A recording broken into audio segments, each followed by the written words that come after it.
Welcome, everybody. We are talking today about the ABA CrossBorder Institute, the virtual CrossBorder Institute, I should say. With me is a esteemed colleague and guest, Dan Regard. Hello, Dan. Good morning. Good to see you as usual. If you don't mind, I'm just going to jump in and ask you a few questions about the CrossBorder event. I was wondering what your connection to the event is and sort of how long you've been involved with it. I had an opportunity to get involved with the inaugural event 5 years ago. The idea came forth from Cecil Lynn and David Kessler to put together with the ABA a new forum for international experts and practitioners dealing with cross-border issues. Some top-notch colleagues involved in that, indeed. Why have you remained committed to the organization throughout the years? You're a busy guy. You've got a lot going on. What about the ABA CrossBorder Institute has kept you tied in, if you like? Well, for me, my company and myself have always been involved in electronic discovery and disclosure, and this is our area of expertise, and we help companies deal with discovery and disclosure challenges on the application of technology, the management of large data sets, and navigating the intricacies of preservation and processing.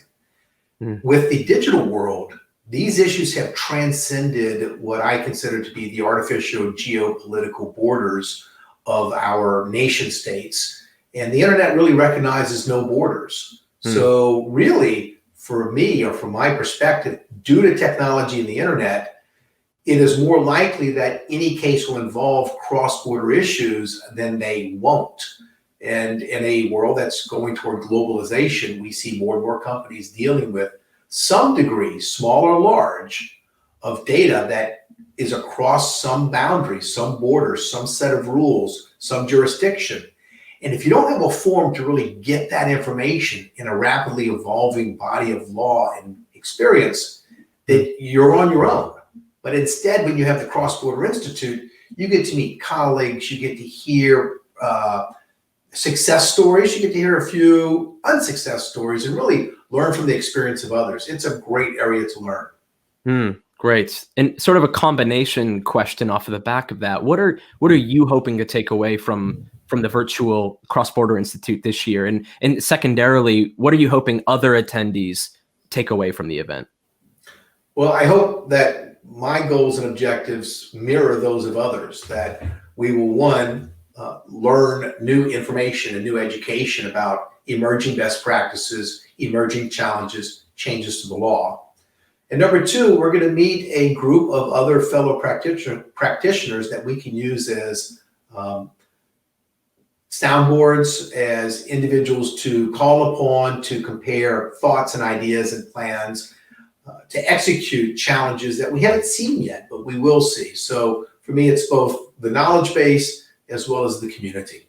And you mentioned the company earlier. What is IDS's involvement with the CrossBorder Institute this year generally, and in cross-border data issues more generally? What's the company's involvement in all of that? Well, we've been a sponsor of the Institute since day one because we believe in its mission. And we believe that it reflects some of the challenges and solutions that we deal with our clients on a daily basis, whether we're dealing with competition cases or patent disputes or large incident responses and cybersecurity events. IDS deals with data on a national basis, on an international basis, on a daily basis. And so us understanding the patchwork of jurisdictional rules and regulations and obligations is really crucial to us helping our clients navigate that landscape. We're seen as the technologists. We often partner with the law firms who are the advisors, but that connection has to be interwoven very closely.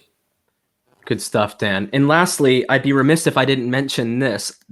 This fell out of a box in my house here in London. It's a bit yellowed. It's from 2018. What can you tell everybody about this? Does this look familiar? So in 2018, the CrossBorder Institute had their annual meeting in Munich. And having had a little bit of prior experience in Munich, I went to my favorite beer hall, Augustina. I got some beer decals. That's what you're looking at, the little beer coaster. And when people answered questions in the session correctly, they got a beer coaster that was redeemable for a fresh beer after the session.